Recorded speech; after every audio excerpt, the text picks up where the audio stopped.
Did you know your credit card points and miles can lose value to inflation? Credit card companies often reduce the redemption value of your points and miles. Now, imagine a credit card with rewards that can grow in value. With the Gemini credit card, you can earn Bitcoin or one of over 50 other cryptos instantly with no annual fee. Every swipe at the store or gas pump earns you instant rewards deposited straight to your account. Plus, sign up now for a $200 Bitcoin bonus to kickstart your rewards. Visit Gemini.com/card today. Check out the link in the description for more information on rates and fees. Again, if you're looking to invest in Bitcoin but don't know where to start, the Gemini credit card makes it easy. The Gemini credit card is issued by WebBank. In order to qualify for the $200 crypto intro bonus, you must spend $3,000 in your first 90 days. Terms apply. Some exclusions apply to instant rewards in which rewards are deposited when the transaction posts. This content is not investment advice, and trading crypto involves risk. For more details on rates, fees, and other cost information, see rates and fees. The Gemini credit card may not be used to make gambling-related purchases. Shouldn't you be at your party? Sitting at his desk alone was Lenny, staring out a window that overlooked New York City. Heading over in 5. Just going to wrap up here real quick. Nodding from the doorway, listening to Lenny's stall, was Harry, one of the janitors. Soaking in the nostalgia? Lenny smiled and then pointed at Harry, agreeing. You know me too well, Harry. Stop by after you're done. Have a beer with me. Copy that, Harry told him. Lenny kept smiling as he listened to the comforting sound of Harry pushing the big wastebasket over the carpet.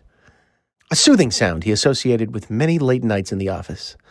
In these halls, in this building, as a writer to what most people consider the greatest comedy institution in entertainment history, Saturday Night Live. Lenny was, in fact, stalling. He had been here for nearly 18 years. And while he felt good about calling it a night once and for all, he couldn't help but get a little emotional, knowing this is the last time he would walk out of these hallowed halls. There was nothing to take with him. Not really. It was a shared office space that saw different writers come and go. Some went on to bigger and better, most went on to smaller and worse. But Lenny knew in his gut that it would probably not get better than this. He also knew his fastball was slowing down, so better to bow out gracefully than faceplant and overstay your welcome. Before heading on over to their favorite local dive bar that was used only for goodbye parties, Lenny was going to do one final lap around Studio 8H, where Saturday Night Live had been broadcast for his entire life. One thing Lenny had never done in his 18 years? Go through the host door. If you've seen SNL, you know how it works. Every host enters through the door on top of the stage. And then they come out and do their monologue and introduce the show. Lenny, out of superstition, had avoided this. He had achieved his dream, and for some reason he had convinced himself that if he ever walked through the host door, his dream would end. Tonight, it was time to finally do it. Walk on through. It was so quiet. Everyone had either gone home or was waiting for him along with the other retirees at the local dive. Took another deep breath and stepped through onto the stage.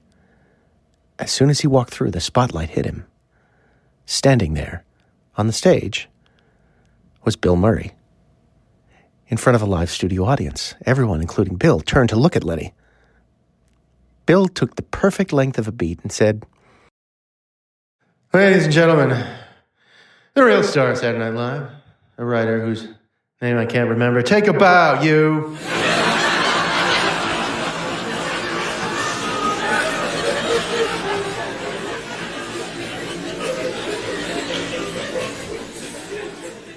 It was 1:30 in the morning. And Bill Murray? He looked young. The makeup was immaculate. As soon as Bill touched Lenny's hand, Shouldn't you be at your party? Sitting at his desk alone was Lenny, staring out a window that overlooked New York City. Lenny did a quick 180 to gather his bearings, and then he laughed at himself. The nature of the dream felt so real. There was nothing to decode about that one. Lenny was filled with anxiety. Heading over in 5. Just gonna wrap up here real quick. Soaking in the nostalgia? Lenny turned to Harry. That sounded familiar. Very familiar. Yeah, you know me too well, Harry. The deja vu was intense. It had been a long week, long month, long year. He stood up to make sure his legs worked as Harry stood nearby. Maybe I'll stop by and buy you a goodbye beer? Yeah, Lenny told him. That'd be great. Copy that, Harry told him. Larry tried to shake it off as he chugged what remained of his water before shutting off his office lights and then heading down the hall. The hallowed halls of Studio 8H. He felt a bit more apprehensive this time. How could he not? And he had told someone recently that he rarely remembers his dreams. He's very proud of this because to Lenny, nobody knows what they mean, so why bother? It was so quiet. Everyone had either gone home or was waiting for him, along with the other retirees at the local dive. Lenny put his hand on the doorknob, took another deep breath, and stepped through onto the stage. As soon as he walked through, the spotlight hit him again. Standing there on stage, Adam Sandler, holding a guitar. Everyone, including Adam, turned to look at Lenny. Adam immediately started laughing and said, "Lenny!" Ladies and gentlemen, one of our riders, Lenny Murphy. Give it up to the Len Dog, everybody.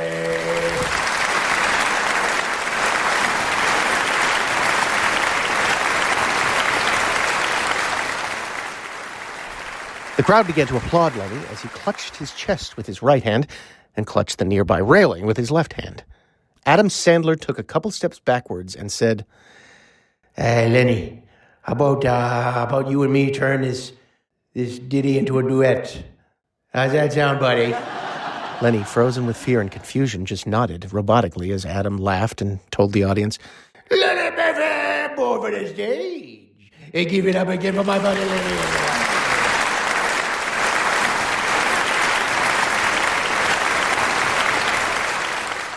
They started singing together. Put on the yarmulke, here comes Hanukkah, so much Hanukkah to celebrate Hanukkah. Hanukkah Eve, the festival of lights. Instead of one day of presents, we have 8 present nights. The crowd was loving it. Lenny was loving it. Sandler was cracking up. Attaboy, Lenny! As soon as Adam Sandler smacked Lenny's shoulder, "Shouldn't you be at your party?" Sitting at his desk alone was Lenny, staring out a window that overlooked New York City. Lenny shot up from his chair and did a rapid 360.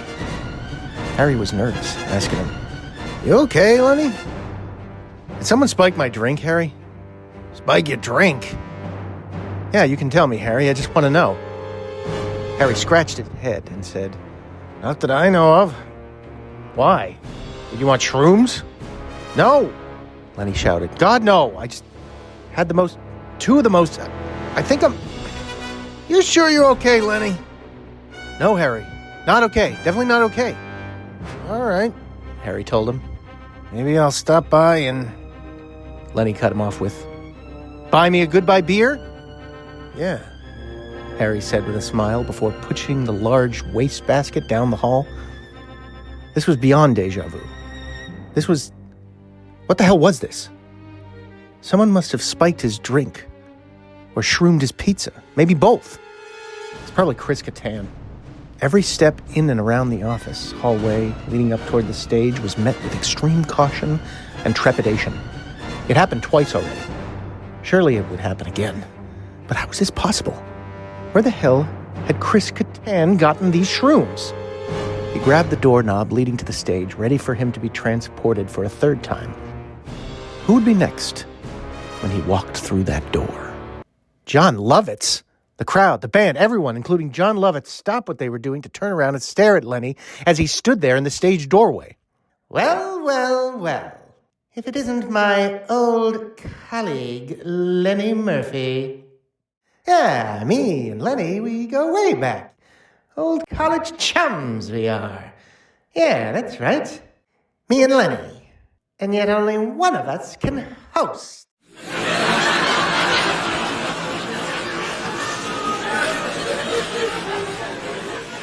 Jon Lovitz turned back toward Lenny and exclaimed, "Jealous?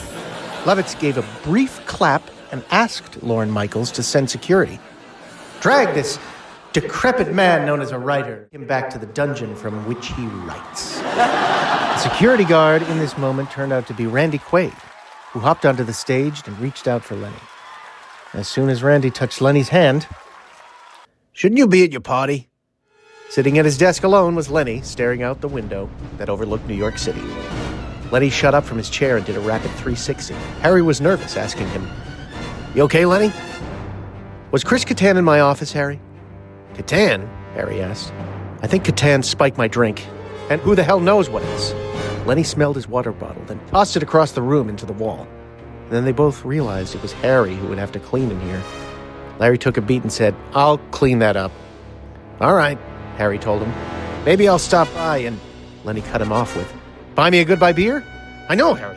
The problem is I'm stuck in some sort of time loop, so you buying me a beer is going to get a little delayed." "Time loop?" Harry said.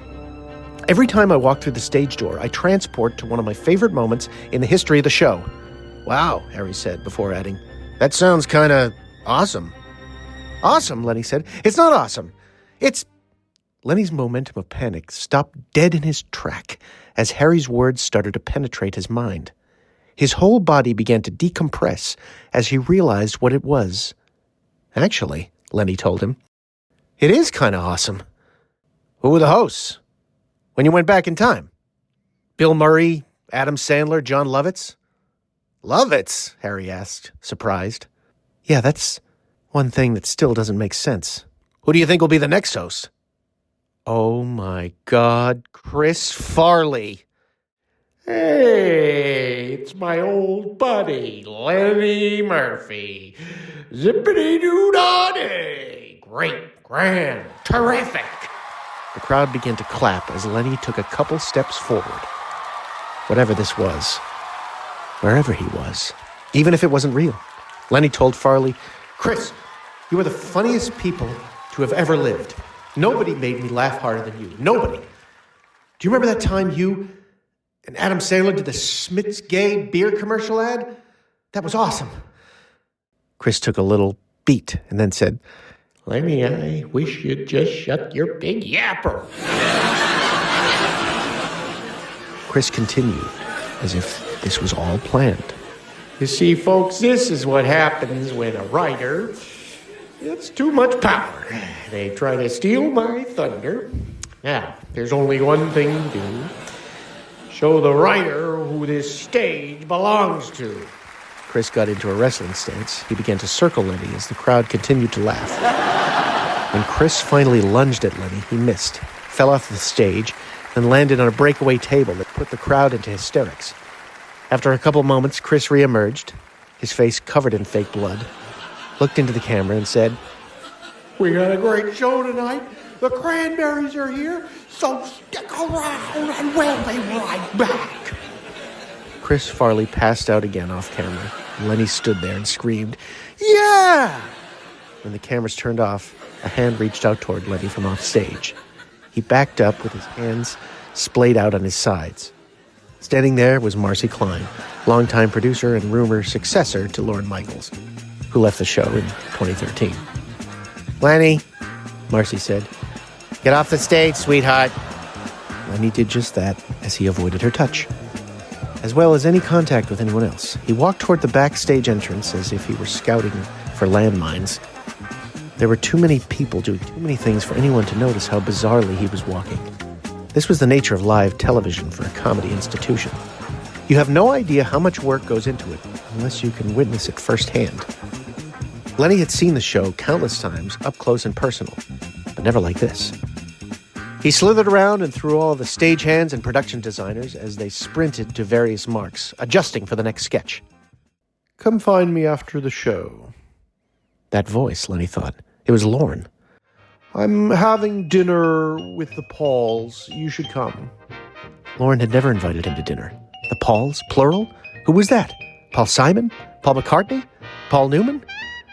What year was this dream taking place? Oh my God, Lenny thought. Whenever this was, who cares? It's heaven. Someone squeezed his shoulder. "Shouldn't you be at your party?" Sitting at his desk alone was Lenny, staring out a window that overlooked New York City. Gotta run, Harry. I'll buy you a beer if I ever escape this paradox. Lenny sprinted past a perplexed Harry, who stood in his doorway and watched Lenny run down the hall. Lenny burst through the stage door. Chevy turned and, without missing a beat, said, "Thank you very little. Ladies and gentlemen, this is, tell him your name, fella." Before Lenny could answer, Chevy cut him off and said, "Nobody cares. We got a great show tonight.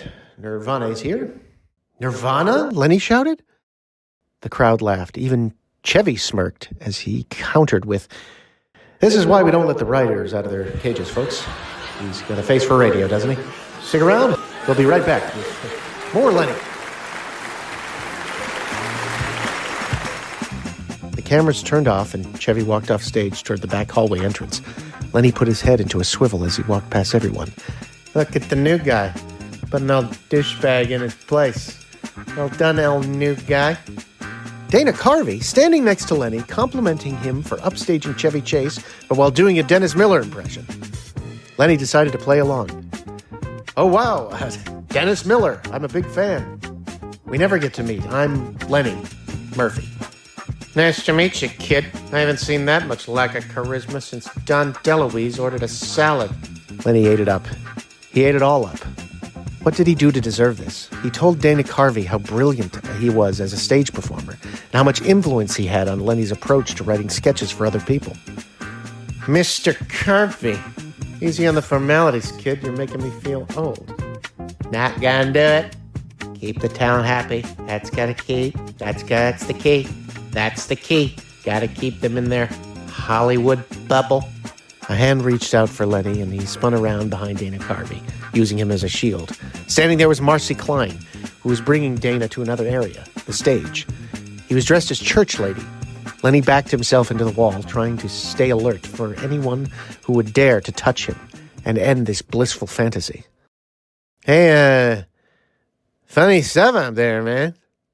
Holy Canadian crap, Norm MacDonald. Another one of Lenny's heroes that he had never had the chance to meet. Not only was Norm talking to Lenny, but Norm was complimenting Lenny. "Norm, I'm a huge, huge fan, man. Huge fan." "Thanks, buddy. Hey, don't let Chevy give you any gruff. You know, sometimes he can be a bit of a, enormous prick."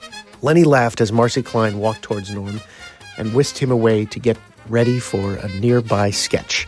Lenny was trying to soak it all in while remaining alert. He didn't want to start from scratch again. He wanted to explore. Lenny turned down the hallway, and the first thing he saw when he rounded the corner was Dan Aykroyd, running right towards him. "Son of a... You missing your party." Sitting at his desk alone was Lenny, staring out a window that overlooked New York City. "What'd you say, Harry?" Harry tapped his watch. "Your party. You're gonna miss it, Lenny." Harry was right. Lenny checked his phone. Countless missed texts and voicemails from coworkers and friends, all asking where he was. "Harry, my dear, all of your drinks are on me tonight." Lenny dashed right past Harry through the hallowed halls of Studio 8H. Lenny felt more alive than he ever had before. Kicked right through the host door. Only this time, empty. No crowd. No band. The only person on stage was Phil Hartman. Phil looked up and saw Lenny. "Hey, Len," Phil said. "I'm reading your new Sinatra sketch. This is good work, Len. Good work." Lenny looked around, waiting for someone else to pop out. But they didn't. Phil just kept reading his sketch as Lenny walked over and sat nearby. "Phil Hartman, you are a legend, a true legend." Phil didn't take his eyes off the script. He just smiled and kept making little notes. "Thanks, Len. You mind if I make some notes? I want to try something with this second-to-last line. Is that okay? If it doesn't work, we can cut it." "Of course, do whatever you want. Please, this is an honor. Just..." Lenny looked around. The studio felt so still. "Hey, Len, can I ask you something?" "Of course, Phil. Anything, please." For the first time, Phil looked at Lenny and asked, "How am I doing?" "Amazing," Lenny said. You are the gold standard for sketch performers. An inspiration, truly." "No," Phil told him. "I mean, how am I doing out there?" Lenny scratched the back of his head and asked what he meant. "Well, it's the darndest thing, Len. You know, Every day when I wake up, I'm on this stage, staring at the script. So I was just wondering, how am I doing out there? Lenny didn't know how to answer that. Phil kept staring at him. Lenny? Lenny turned. It was Chris Farley. Hey, Chris, I was hoping you'd come back. Yeah, hey, can I ask you something? Of course, Chris, ask me anything. Cool, thanks, Lenny. I was just wondering, am I okay out there? Like, 'cause every day when I wake up, I'm here, but there's no audience or anything. No band. It's just like me, Phil, Norm. They both looked over to see Norm sitting in the front row, alone, smoking a cigarette. So that's why I was, wondering, am I, okay? Am I okay? I know some of my last couple movies didn't do great. So is that why it's gone so quiet here? Lenny slunk down into the stage, sitting down. Chris could barely make eye contact. Oh no, Chris, you're the king, man. I think people. There was a soft harmonica nearby. Lenny turned to look in the corner of the studio. Belushi. It's okay, Lenny. He can handle it. Tell him. Tell Phil while you're at it. Heck, might as well tell old Normie, too. That's why you come, isn't it? To tell us that the show is over? Lenny stood up. John Belushi. Oh, my God, sir. You have no idea how much you guys mean to me. Without the four of you, I don't know where I'd be. I don't know who I'd be. John kept softly playing with his harmonica, making music out of it. It's funny, Lenny. We wake up every day. You have this big, beautiful stage, but there's nobody to play for anyone. And that quiet, Lenny. As for people who want to play all day, there's nothing louder than silence. The overhead lights shut off, but 4 spotlights remained. One on each of the 4 people in the room, excluding Lenny. He looked around and turned back to Belushi, asking him, Is that it? Is it over? Belushi placed his harmonica onto the ground and smiled. Did you say over? Nothing is over until we decide it is. The lights above John Belushi went out. Lenny turned to Chris Farley. Fat guy in a little coat. Fat guy in a little coat. The light above Chris Farley went out. Lenny turned to Phil Hardman. Mr. Simpson, don't you worry. I watched Matlock at a bar last night. The sound wasn't on, but I think I got the gist of it. The light above Phil Hardman went out. Lenny turned to Norm Macdonald. As long as the red dice are in the air, the gambler has hope. And hope is a wonderful thing to be addicted to. The light above Norm Macdonald went out. Lenny was now alone on stage in the dark. You missed your party. Sitting at his desk alone was Lenny, staring out a window that overlooked New York City. If you leave now, you might be able to grab last call. You know they'll keep it open late for you. Harry, Lenny said, trailing off, eyes focused on the windows. Yeah, Len? I've been sitting here, staring out this window, watching the night slowly turn into day, and once again, Harry waited for a conclusion that never came. He stepped into the office just a tad to get a better read on Lenny before asking, And what, Len? Lenny turned around and told him. It was just so quiet. At Maurice's, we're all about great jeans. You know, the ones that fit you just right. The ones that simply make you feel good. Because you don't just wear jeans, you live in them. Find great jeans starting at $29.90 in stores and at Maurices.com.